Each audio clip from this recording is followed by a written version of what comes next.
शाम की पूजा का सही समय क्या होता है, शाम को दीपक कब जलाना चाहिए और दीपक जलाते समय किस नियम का पालन करना चाहिए। अगर हम शाम को दीपक जलाते हैं तो क्या हमें स्नान करना आवश्यक है? शाम की पूजा बिना स्नान किए कर सकते या नहीं कर सकते? और शाम को घर में कितने दीपक प्रज्वलित करने चाहिए, कहाँ कहाँ दीपक प्रज्वलित करना चाहिए? दीपक जलाने का मंत्र क्या होता है? घर की परेशानियों को दूर करने के लिए और किसी विशेष मनोकामना को पूर्ण करने के लिए दीपक किस प्रकार से प्रज्वलित करना चाहिए। इसलिए आज हम पूरी तरह से संध्या वंदन पर प्रवचन करने वाले, शाम के समय जो आप संध्या वंदन करते हैं, पूजा आराधना करते हैं, दीप प्रज्वलित करते हैं, वह किस प्रकार से आपको करना है, किस नियम का पालन करना है। मतलब आज का प्रवचन पूरी तरह से आपके प्रश्नों पर आधारित है, जिनका उत्तर मैं आपको शास्त्रों के अनुसार देने का पूरा प्रयास करूंगा। तो प्रवचन ध्यान से सुनिए। तो सबसे पहले बात करते हैं कि दीपक प्रज्वलित करने से पहले, मतलब शाम को पूजा करने से पहले क्या स्नान करना आवश्यक है। देखिए, शास्त्रों के अनुसार पूजा में शुद्धता आवश्यक होती है। तो जब हम सुबह पूजा करते हैं तब तो स्नान करना अत्यंत आवश्यक होता है। सुबह बिना स्नान की पूजा नहीं करनी चाहिए, लेकिन शाम की पूजा आप हाथ पांव मुंह धोकर भी कर सकते हैं, जरूरी नहीं है आप स्नान करें। अब देखिए, आप चाहे तो वस्त्र भी बदल सकते हैं या फिर आप सिर्फ हाथ मुंह धोकर कुल्ला करके भी पूजा कर सकते हैं। जैसे कि आपको शाम के समय पूजा करनी है तो दिन में भी आप शुद्धता का ध्यान रखें। जैसे कि आप जब भी टॉयलेट जाते हैं, बाथरूम जाते हैं, तब उस समय शुद्धिकरण जरूर कीजिए, कुल्ला जरूर करना चाहिए। हर बार जब आप बाथरूम जाते हैं तो अगर आप दिन भर शुद्धिकरण का ध्यान रखते हैं तो शाम के समय बिना स्नान किए भी सिर्फ हाथ पांव धोकर पूजा कर सकते हैं और चाहे तो स्नान भी कर सकते हैं। जैसे कि गर्मियों के दिन है तो शाम के समय भी आप स्नान करके पूजा कर सकते हैं। तो बहुत सारी चीजें आप स्वयं भी अपने विवेक से निर्धारित कर सकते हैं। आपका अगला प्रश्न है कि शाम की पूजा में दीपक किस समय जलाना चाहिए। तो देखिए, शाम को जब पूजा का समय होता है वो प्रदोष काल का समय होता है, मतलब जिस समय सूर्य अस्त हो रहा होता है उस समय हमारे घर में दीपक प्रज्वलित हो जाना चाहिए। अब जैसे कि आप लोगों के प्रश्न आते हैं कि कितने बजे दीपक जलाना चाहिए शाम को, तो देखिए, शाम को सूर्यास्त का समय हर मौसम में अलग अलग होता है। जैसे कि सर्दियां चल रही होती है तो 5:30 बजे तक भी सूर्यास्त हो जाता है। जैसे गर्मियों का मौसम है तो 6:30 से लेकर 7 बजे तक ऐसे ही सूर्यास्त का समय होता है। कई बार 7:30 का टाइम हो जाता है। गर्मियों में तो प्रत्येक मौसम में सूर्यास्त का समय अलग अलग होता है। इसलिए एक सही समय बताना कि इसी समय आप दीप प्रज्वलित करें तो ये बहुत मुश्किल होगा और ये ठीक भी नहीं होगा। एक ही समय पर हर बार हम दीप प्रज्वलित करें, नहीं कर पाएंगे। इसलिए संध्या काल का ध्यान रखिए। जब संध्या काल का समय होता है, मतलब जब सूर्य अस्त हो रहा होता है, उस समय आप अपने घर में दीपक प्रज्वलित कर दीजिए। और अब बात करते हैं कि कितने दीपक आपको अपने घर में प्रज्वलित करनी चाहिए। शास्त्रों के अनुसार संध्या काल में प्रतिदिन अपने घर के मुख्य द्वार पर एक दीपक जरूर जलाना चाहिए। इससे क्या होता है कि शास्त्रों के अनुसार शाम के समय संध्या काल में लक्ष्मी माता और उनकी बहन दरिद्रता दोनों ही भ्रमण पर निकलती है। तो जिस घर के मुख्य द्वार पर दीपक प्रज्वलित होता है उस घर में महालक्ष्मी प्रवेश करता है, और जिस घर के मुख्य द्वार पर दीपक नहीं जल रहा हो उस घर में दरिद्रता आती है। तो इसीलिए महालक्ष्मी का प्रवेश आपके घर में हो, इसके लिए घर के मुख्य द्वार पर एक दीपक जरूर प्रज्वलित करना चाहिए। और हाँ, घर के मुख्य द्वार पर जो दीप प्रज्वलित किया जाता है संध्या काल में, इसके बहुत सारे फायदे शास्त्रों में बताए गए हैं। शास्त्रों के अनुसार संध्या काल में जिस घर के मुख्य द्वार पर दीप प्रज्वलित होता है उस घर में किसी भी प्रकार की नकारात्मक ऊर्जा प्रवेश नहीं करती है। कोई भी वास्तु दोष आपके घर में हो, अगर आप मुख्य द्वार पर दीप प्रज्वलित करते हैं तो समस्त प्रकार के वास्तु दोष से मुक्ति मिल जाती है। और अगर आपके घर में पितृ दोष है जिसकी वजह से परेशानियां आपके घर में बनी हुई हैं, तो घर के मुख्य द्वार पर जो हम दीप प्रज्वलित करते हैं इससे घर का पितृ दोष भी समाप्त हो जाता है। और इसके अलावा घर में किसी भी प्रकार की अशांति रहती हो या फिर आपके घर में बीमारियां बहुत रहती हैं, कलह रहता है, आर्थिक तंगी रहती है, तो घर के मुख्य द्वार पर हम दीप प्रज्वलित करते हैं तो समस्त प्रकार की परेशानियों से, दुखों से आपको मुक्ति मिल जाती है।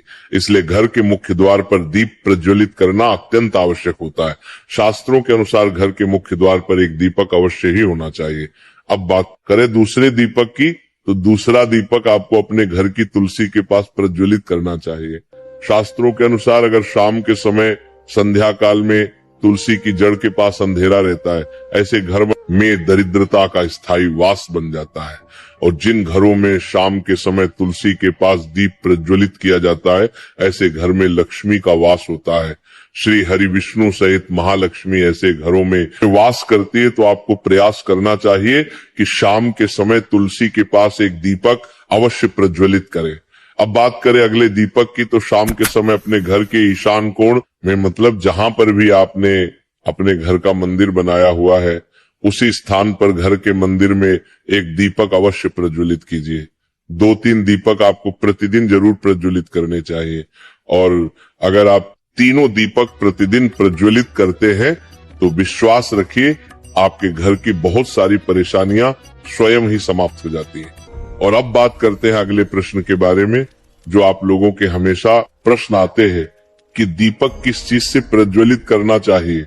सरसों का तेल डाल सकते हैं या नहीं, या फिर तिल के तेल का प्रयोग करना चाहिए, या फिर शुद्ध गाय के घी का, किस चीज से हम दीपक प्रज्वलित करें। तो देखिए, शास्त्रों के अनुसार सरसों के तेल का दीपक हर जगह प्रज्वलित नहीं करना चाहिए। सरसों का तेल कड़वा तेल कहा जाता है। इस तेल का दीपक हम प्रज्वलित करते हैं। शनिदेव के लिए अगर आप दीप दान करते हैं शनिवार के दिन, तो आपको सरसों के तेल का दीपक प्रज्वलित करना चाहिए। और आप चाहे तो जैसे कि पीपल का वृक्ष होता है, वहां पर भी सरसों के तेल का दीपक प्रज्वलित करना चाहिए। या फिर भैरव देवता होते हैं, उनके लिए भी सरसों के तेल का दीपक प्रज्वलित किया जाता है।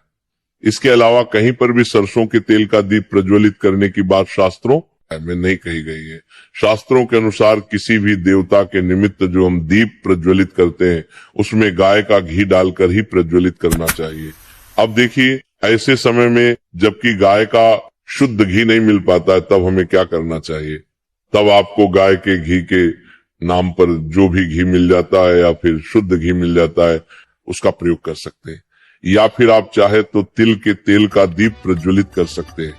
तो प्रतिदिन जो आप दीपक प्रज्वलित करते हैं अपने घर में, चाहे आप घर के मुख्य द्वार पर प्रज्वलित करें या फिर तुलसी के पास प्रज्वलित करते या फिर घर के ईशान कोण में प्रज्वलित करते हैं, तो सभी दीपक आप तिल के तेल या शुद्ध घी का प्रज्वलित करें। और जब आप दीपक प्रज्वलित करते हैं, जैसे कि मुख्य द्वार पर ज्योति प्रज्वलित करेंगे या फिर तुलसी के पास दीप प्रज्वलित करते हैं या फिर घर में जो दीप प्रज्वलित किया जाता है, तो एक चीज का ध्यान रखना चाहिए, कभी भी दीपक को सीधे जमीन पर नहीं रखा जाता है। दीपक रखते समय प्रतिदिन दीपक के नीचे थोड़ा सा आप चाहे तो चावल रख सकते हैं या फिर आप चाहे तो थोड़े से पुष्प रख सकते हैं। और हाँ, अगर आप दीपक के नीचे चावल रखते हैं तो इस बात का आपको ध्यान रखना है कि चावल अखंडित होना चाहिए, क्योंकि ऐसा माना जाता है कि अगर टूटे हुए चावलों का प्रयोग हम पूजा में करते हैं किसी भी प्रकार से, चाहे दीपक के नीचे रखकर करते हैं या फिर अक्षत के रूप में करते हैं, तो इससे घर में दरिद्रता आती है। इसलिए अखंडित चावल होने चाहिए। अगर आप दीपक के नीचे रखते हैं तो, और जैसे कि कई लोगों के प्रश्न आते हैं कि प्रतिदिन जो दीपक के नीचे हम चावल रखेंगे, तो उस चावल का अगले दिन क्या करना चाहिए। तो अगले दिन उठाकर आप पक्षियों को डाल दीजिए, पक्षी उसे खा जाते हैं। और घर में जो आप ईशान कोण में दीप प्रज्वलित करते हैं, मतलब घर के मंदिर में जो दीपक प्रज्वलित किया जाता है, उस दीपक को आप किसी पात्र में भी रख सकते हैं। जैसे कि एक छोटी सी प्लेट ले लीजिए, उसी प्लेट में दीपक रख दीजिए और उस दीपक को हम प्रज्वलित करते हैं। मतलब घर के मंदिर में जो दीपक प्रज्वलित करेंगे वो आप किसी पात्र में भी रख सकते हैं, लेकिन सीधे जमीन पर आपको कोई भी दीपक नहीं रखना, इस बात का ध्यान रखिए। और आपका अगला प्रश्न है कि शाम की पूजा करते समय किस मंत्र का जाप करना चाहिए। दीप प्रज्वलित करते समय दीप जलाने का मंत्र क्या होता है, तो देखिए, दीप जलाने का मंत्र मैं आपको बता देता हूं। आप अगर जप सकते हैं तो जर ऊर जपे, लेकिन अगर आप मंत्र नहीं जा पाते हैं तब भी शाम के समय जब दीपक प्रज्वलित करते हैं उस समय आप किसी भी मंत्र का जाप कर सकते हैं। जैसे कि आप चाहे तो माता रानी कृष्ण कन्हैया के किसी मंत्र का जाप कर सकते हैं, आपके कोई इष्ट देवता हो तो उनके मंत्रों का भी जाप कर सकते हैं, दुर्गा चालीसा का, हनुमान चालीसा का पाठ करते हुए भी आप दीप प्रज्वलित कर सकते हैं। जरूरी नहीं है कि आप दीपक जलाने वाला मंत्र ही पढ़ेंगे, किसी भी मंत्र को पढ़कर आप दीप प्रज्वलित कर सकते हैं, संध्या वंदन कर सकते हैं, क्योंकि शास्त्रों में कहा गया है कि मौन रहकर कभी भी पूजा नहीं करनी चाहिए। जो भी शुभ कर्म होते हैं वह मंत्र उच्चारण के साथ ही संपूर्ण किए जाते हैं, इसलिए मंत्र उच्चारण आवश्यक है। कोई भी मंत्र जपते हुए आप पूजा कर सकते हैं, संध्या वंदन कर सकते हैं, लेकिन दीपक जलाने का जो शास्त्रों के अनुसार मंत्र है वो मैं आपको पढ़कर बता देता हूं। मंत्र है शुभम करोति कल्याणम आरोग्यम धन संपदा शत्रु बुद्धि विनाशाय दीपक ज्योति नमोस्तुते। दीप ज्योति परम ब्रह्म दीपो ज्योति जनार्दन दीपो हरतु में पावन संध्या दीप नमोस्तुते।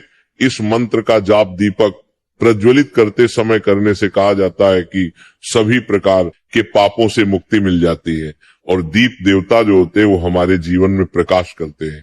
तो बहुत आसान है ये मंत्र, अगर आप लोग नियमित पढ़ेंगे तो निश्चित ही आपको याद हो जाएगा और दीपक प्रज्वलित करते समय आप बिना देखे भी पढ़ पाएंगे। और अभी आप चाहे तो इसे किसी कागज पर लिख कर रख सकते हैं और घर के मंदिर में ही रख दीजिए जहां पर आपको दीपक प्रज्वलित करना है। तो जब आप दीप जलाएंगे तब आप इस मंत्र को देखकर पढ़ सकते हैं और कुछ दिनों में तो याद हो ही जाता है। तो ये था दीपक के कुछ प्रश्नों पर आज का प्रवचन। बोलो राधे राधे। उसके बुझने के आधे घंटे तक रहता है और शुद्ध देसी घी का दीपक बुझने के 4 घंटे बाद तक वातावरण को पवित्र रखता है। दूसरा लाभ वैज्ञानिक रूप से घर की शुद्धि होती है। घी या सरसों के तेल के दीपक से उठने वाला धुआं वातावरण को सात्विक करता है, हवा में फैले अदृश्य हानिकारक कणों का नाश करता है और हवा को पवित्र करता है। तीसरा लाभ घर में सुख समृद्धि का वास होता है। सुबह और शाम भगवान के सामने दीपक अवश्य जलाना चाहिए। पूर्व दिशा में दीपक रखने से दीर्घायु, उत्तर दिशा में दीपक रखने से धन समृद्धि बढ़ती है। दीपक हमारे जीवन के अंधकार को भी दूर कर देता है महाराज। चौथा लाभ बीमारियां दूर होती हैं। यदि आप दीपक में एक लौंग डालकर जलाते हैं तो चर्म रोग और कई प्रकार की बीमारियां अपने आप दूर होती चली जाती हैं। पांचवा लाभ शुभ शक्तियां आकर्षित होती हैं। जिस घर में रोज दीपक जलता है महाराज, वहां कभी अंधकार नहीं ठहरता, वहां सदैव सुख, शांति, समृद्धि और शुभ शक्तियों का आगमन होता है। अब प्रश्न आता है, मुख्य द्वार पर जल छिड़कने का सही समय क्या है? महाराज सुनिए, जल का छिड़काव सूर्योदय से पहले होना चाहिए। रात को सोने से पहले रसोई में एक पात्र में जल भरकर रख दीजिए। तांबे का हो तो उत्तम, पीतल चलेगा, स्टील भी चलेगा। गंगा जल हो तो डाल दें, न हो तो केवल शुद्ध जल भी पर्याप्त है। सुबह उठकर सबसे पहले हथेली का दर्शन कीजिए, फिर माता पृथ्वी को प्रणाम कीजिए, फिर दाहिना पैर भूमि पर रखें और फिर रसोई में जाकर जल उठाएं। इसके बाद मुख्य द्वार खोलकर जल छिड़क दें। माता लक्ष्मी का ध्यान करें। हे माता, मेरे घर में प्रवेश करे, मेरे घर को समृद्ध करे और अपने पितरों को नमन करें, क्योंकि दहलीज पर ही पितरों का वास माना गया है। अब एक बड़ा प्रश्न, क्या जल छिड़कने के लिए स्नान आवश्यक है? नहीं महाराज, ये उपाय स्नान से पहले ही किया जाता है। उठकर तुरंत करना है, बिना स्नान किए। झाड़ू लगाने का प्रश्न झाड़ू के बाद नहीं, जल छिड़कने के बाद झाड़ू लगाते हैं। अब बात पीरियड्स में क्या किया जा सकता है? महाराज, जल छिड़कना पीरियड्स में भी कर सकती हैं, परंतु दीपदान नहीं। दीपदान शुद्धि के बाद ही किया जाता है। फ्लैट में रहने वाले क्या करें? किराएदार क्या करें? एक कमरे वाले क्या करें? महाराज, जहां आपकी नेम प्लेट है वही आपका मुख्य द्वार है, उसी पर जल छिड़केंगे, वहीं दीपदान करेंगे। अब मंदिर में रखे जल की बात। मंदिर में रखा जल बहुत पवित्र होता है। मंत्र, जप, भक्ति, प्रण, प्रार्थना, सबकी ऊर्जा उस जल में समाहित हो जाती। इसीलिए सुबह की पूजा में एक लोटा जल अवश्य रखा जाता है। ये जल अगले दिन पूरे घर में छिड़के, रोगी को दवा इसी जल से दें। परिवार के सभी सदस्य थोड़ा थोड़ा पी सकते हैं। व्यापार स्थल पर छिड़के, तिजोरी पर छिड़के, बच्चों की किताबों पर छिड़के, और यदि भोजन सात्विक है तो रसोई में इस जल का उपयोग कर सकते हैं। लेकिन ये जल कभी भी तुलसी में अर्पित नहीं करना चाहिए, क्योंकि ये देवी देवताओं द्वारा ग्रहण किया गया जल होता है। हाँ, लड्डू गोपाल या राधा कृष्ण को अर्पित जल अगले दिन तुलसी में चढ़ाया जा सकता है। अब दीपक की धातु। स्टील का दीपक अशुभ, लोहे का दीपक शनि को क्रोधित करता है, कांच का दीपक राहु केतु को नाराज करता है। इसीलिए ये घर में कभी नहीं रखने चाहिए। शुभ क्या है? तांबे का दीपक, पीतल का दीपक, मिट्टी का दीपक। ये तीनों घर में सुख, समृद्धि और लक्ष्मी का वास कराते हैं। दीपक की बाती, कच्चा कलावा और रुई ये शुभ। हाथ में बांधे जाने वाले सूती धागे से बाती बनाना अत्यंत अशुभ। ऐसा करने से घर में क्लेश, विवाद और गरीबी प्रवेश करती है। अब मंदिर की घंटी। महाराज, यह अनोखा रहस्य है। शिव पुराण, विष्णु पुराण, लिंग पुराण सभी कहते हैं जिस क्षण आप मंदिर में घंटी बजा